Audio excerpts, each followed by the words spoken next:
Assalamualaikum warahmatullahi wabarakatuh. Berjumpa lagi bersama Sinau Tani. Kali ini kita akan mengulas tentang padi saya yang sudah mulai keluar malai. Dan ini banyak serangan burung. Ini di pagi hari jam 5.30. Burung-burung sudah mulai keluar dari sarangnya untuk cari makan ya.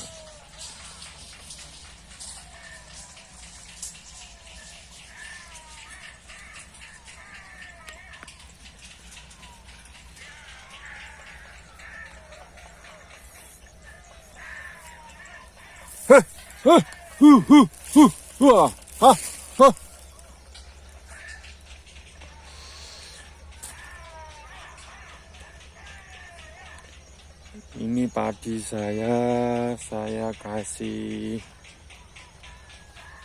plastik perak ya, dan pakai plastik bekas.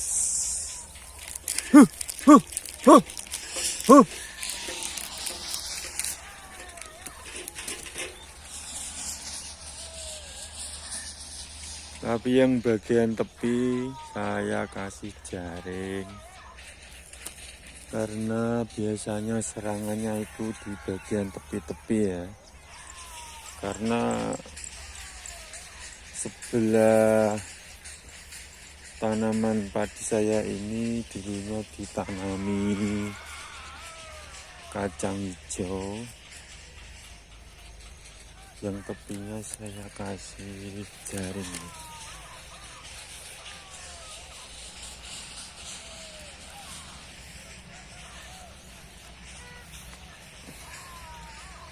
Karena biasanya serangan-serangan yang paling itu yang tepi-tepi ya. Ini burungnya banyak sekali, ini lari ke sana kemari.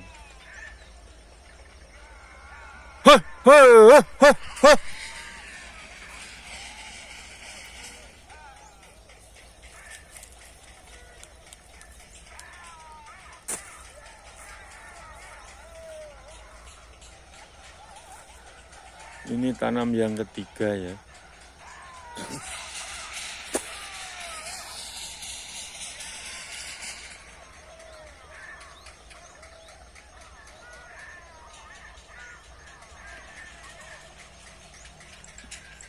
Di sekitar sawah saya ini banyak yang menanam padi untuk tanam yang ketiga ini. Karena ada yang mengandalkan pengairan dari sumur sibel itu, ada juga yang dari sungai.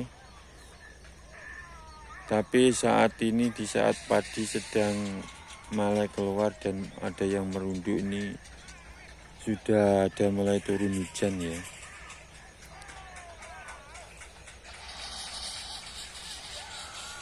Dan untuk pengairan sawah ya lumayan ya, ada airnya. Karena sudah ada turun hujan. Walaupun ya terkadang 3 hari ada malam sebentar.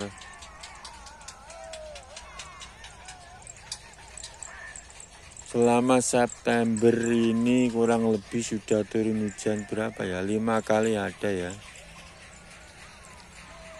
Dan mengurangi biaya pengairan untuk sawah ini. Ya cukup lumayan lah kalau biaya pengairannya itu. Biasanya kalau saya ini belum punya sumur sendiri atau sibel itu ya. Saya menyewa biasanya itu satu malamku 100.000 ya, sudah ya tergantung. Kalau keringnya itu terlalu kering ya, 1 malam itu 1,5 petak itu sudah dapat memenuhi. Kalau basah itu mungkin setengah hari itu bisa terpenuhi airnya semua ya.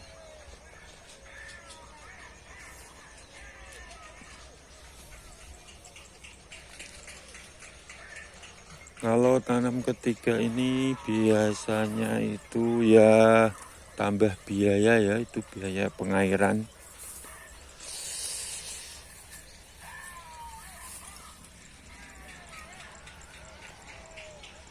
Untuk biaya pengairan ini ya kurang lebih saya ini sudah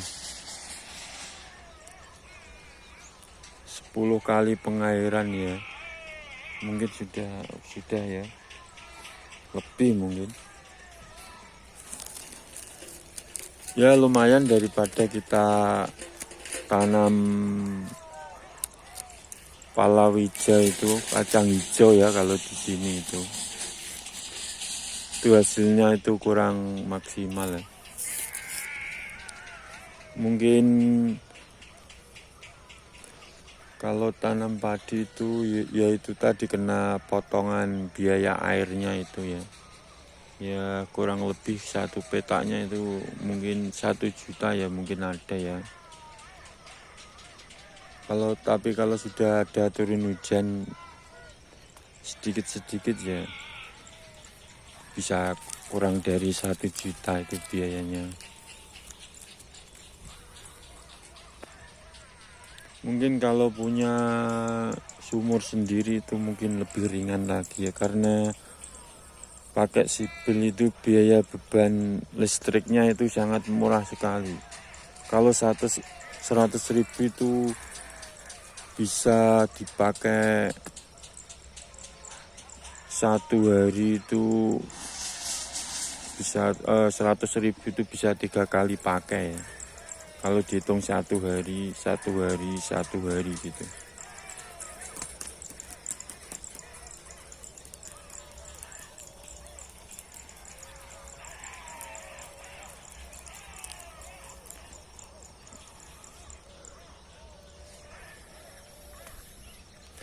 Rata-rata sumber air dalam tanah di tempat saya ini kurang lebih dalamnya itu kalau musim kemarau seperti ini ya antara 20 meter itu, 18-20 ke atas tuh baru ada airnya ini. Ya kalau memakai sumur yang model lama itu, kalau di sini model lama itu pakai sumur peralon 2,5 dim ya. Itu kedalaman biasanya itu 20-25 ya, kalau ada yang 2 ya rata-rata kedalaman 20 itu sudah ke dasar tanahnya itu sudah enggak kuat keluar ya. Kalau memakai pompa jenis jet pump itu.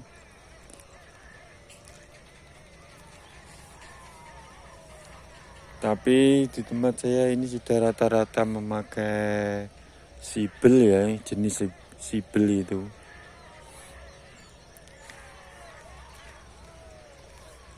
Kalau nggak memakai jenis sibel itu airnya nggak kuat ditarik ke atas ya. Dulu sebelum ada sibel itu memakai mesin pompa di sawah itu pakai sumur-sumur yang lama yang 2,5 dim itu sudah nggak kuat ya. Airnya sudah nggak kuat ditarik ke atas mesin pompa ya, karena kedalamannya sudah 12 ke atas ya, kedalaman airnya. Sedangkan pompa itu rata-rata 10 itu hampir nggak kuat ya, 10 itu sudah kecil airnya kalau di tempat saya ini. Jadi jalan alternatif satu-satunya itu kita memakai sibel itu ya. Kalau sipil itu memompanya di tempat saya ini tuh kuat ya, dia di kedalaman 25 meter itu sudah airnya sudah kuat ya, sudah besar ya. Dan pengeborannya itu rata-rata itu sangat dalam di sini, ada yang sampai 50 meter, ada yang 40 meter.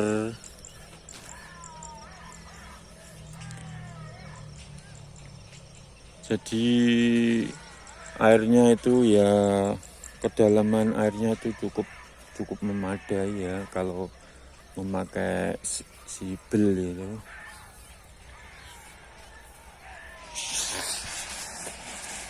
Tapi sipil itu tergantung juga ya, karena dia memakai paralon yang 4 dim itu, tergantung sipilnya juga. Kalau sipilnya PK-nya itu besar, ada yang, tapi kebanyakan ini pakai PK 1,5 PK ya, itu sudah ya, tergantung listriknya juga. Kalau 2 PK ke atas itu listriknya tambah besar ya. Rata-rata di sini pakai sipil yang 1,5 dim itu, 1,5 PK ya. Itu sudah mampu untuk mengairi ya banyak lah, mungkin satu petak itu ya terlalu kecil mungkin pakai sipil itu ya. Sampai 1 hektar pun mampu ya.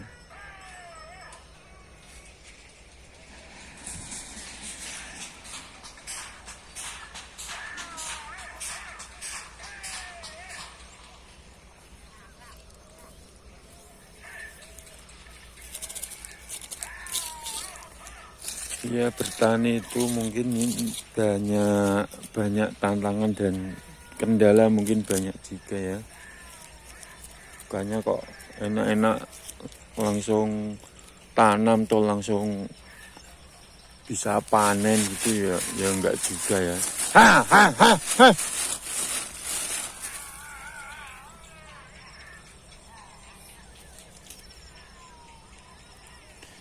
Ini di sebelah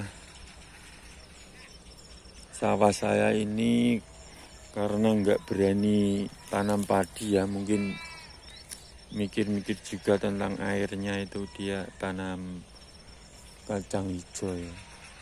Kalau tanam kacang hijau di samping bersebelahan dengan orang yang tanam padi, saat tanam ketiga itu biasanya itu banyak yang mati juga itu. Kacang hijaunya itu banyak yang mati karena tepi-tepi pinggirannya itu tergenang air, jadi dia itu mati gitu.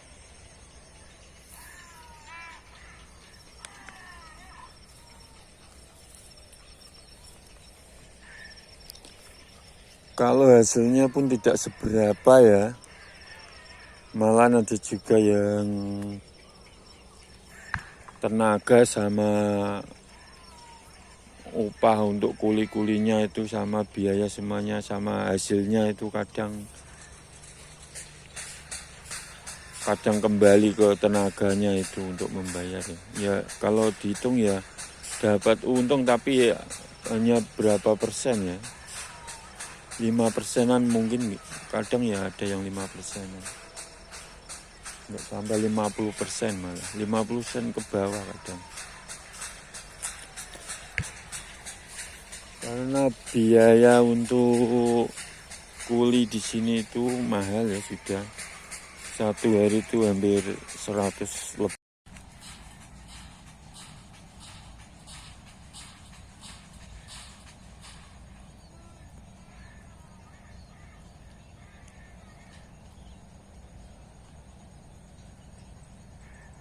Dan sekarang matahari sudah terlihat ya.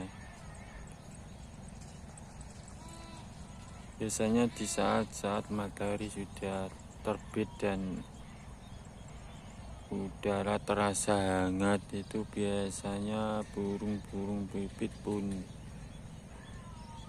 tidak terlalu seperti yang masih pagi tadi ya.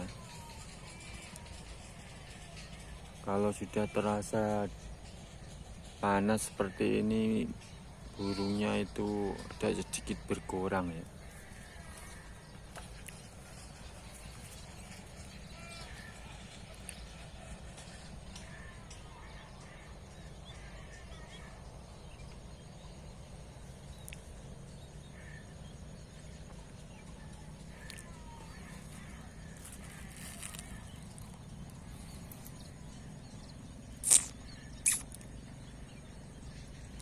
Dan ini alhamdulillah ya hasil tabela saya.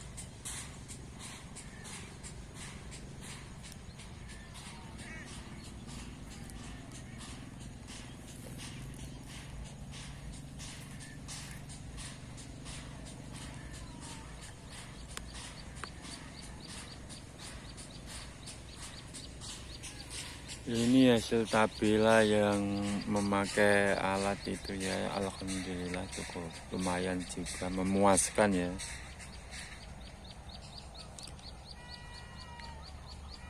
Saya setiap tanam itu sistemnya pakai tabela yang pakai alat itu ya, di samping saya tanami sendiri untuk memangkas biaya tanam ya, nggak pakai kulit tanam lagi itu ya. Ya kalau dibilang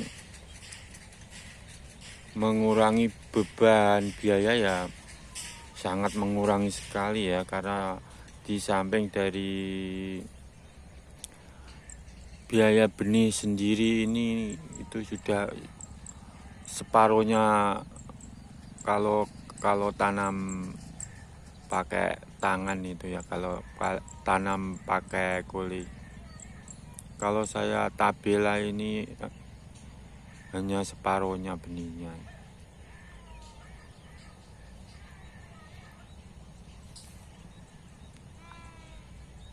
Jadi hanya membayar ongkos traktornya itu.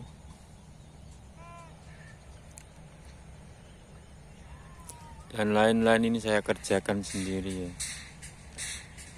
Mungkin kalau petakannya yang banyak atau yang hektaran itu mungkin ya hemat juga ya, tapi cara penanggulangan rumputnya itu harus betul-betul efektif ya. Kalau tidak betul-betul efektif itu penanggulangan rumputnya kalau sudah 15 atau 20 hari belum tertanggulangi itu merepotkan juga. Mungkin belajar dari yang sudah pandai tanam tabela itu ya bisa juga ya. Saya dulunya pun belajar dari teman-teman itu yang punya video-video itu, dan saya praktekkan setiap hari ya. Sistem tabela ini mungkin ya itu kendalanya satu, itu penanggulangan rumputnya itu harus betul-betul maksimal ya. Dan dari segi hasil pun tidak kalah ya, mungkin lebih banyak juga ya, karena cukup rapat juga ya. Kalau pakai alat sih seperti saya ini bisa diatur. Tapi kendala lainnya itu kalau musim penghujan itu ada yang mudah rebah juga ya, karena mungkin akarnya tidak terlalu kuat atau gimana ya, mungkin bisa juga. Kalau sistem tanam itu dia akan bergerombol, jadi istilahnya kalau ada angin itu ya cukup kuat juga ya. Tapi tidak semua begitu ya, tergantung cuaca juga ya. dan tergantung pemberian pupuk. Kalau terlalu banyak mungkin dia tinggi dan bisa rebah kalau ada angin. Ya, semua itu mungkin rezeki ya. Kalau rezekinya itu bagus ya, mungkin padinya aman dan bisa panen ya. Tidak banyak kendala atau tidak banyak hama-hama atau yang lainnya. Kendala tanam padi di musim ketiga itu ya biasanya itu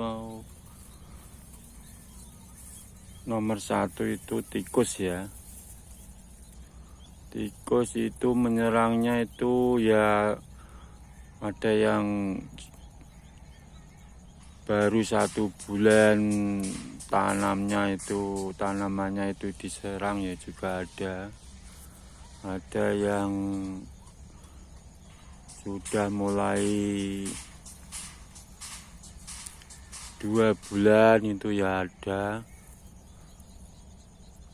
Dan serangan burung itu kalau sudah keluar malai itu ya pasti itu ya, kalau di tempat saya itu. Kalau serangan burung. Tapi alhamdulillah ini tikusnya tidak terlalu banyak ya di sini ya.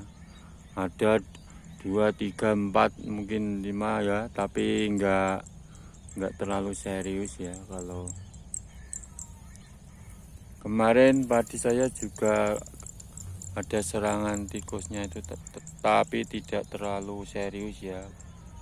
Karena di tepi-tepi di sebelah tanaman padi saya ini ditanami kacang hijau dan sudah dipanen ya, otomatis dia cari makannya itu ke tanaman saya ya. Dan alhamdulillah saya kendalikan, saya kasih asap lubang-lubangnya tikus dan alhamdulillah berkurang ya.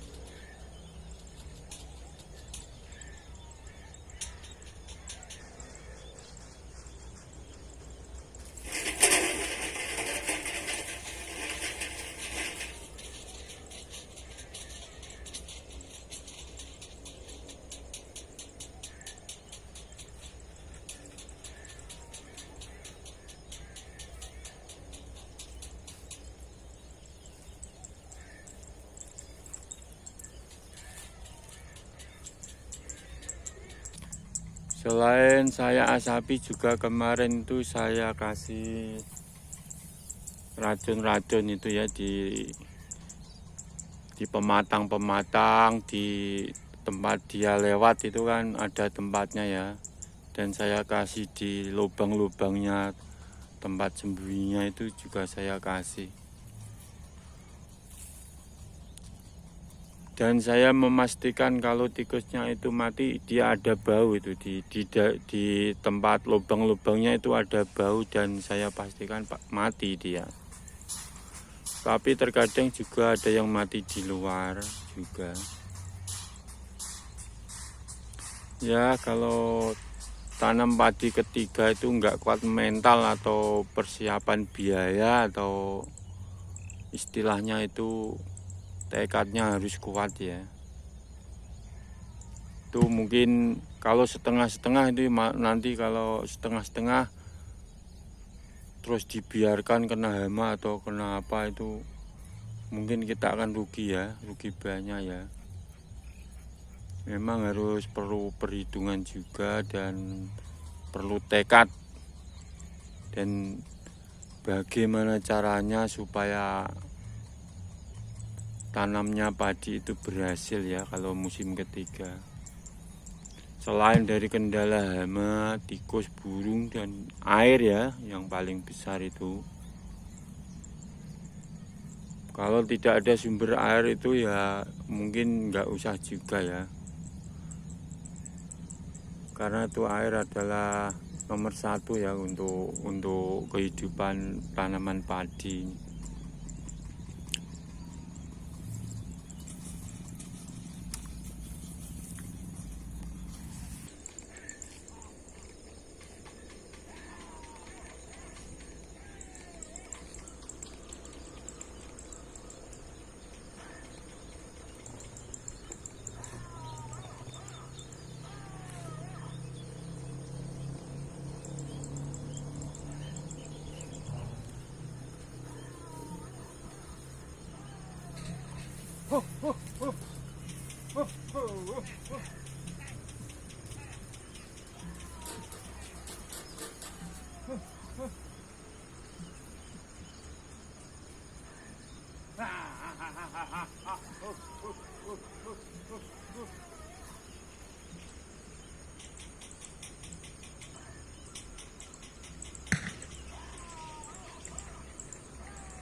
Mungkin itu saja dari saya.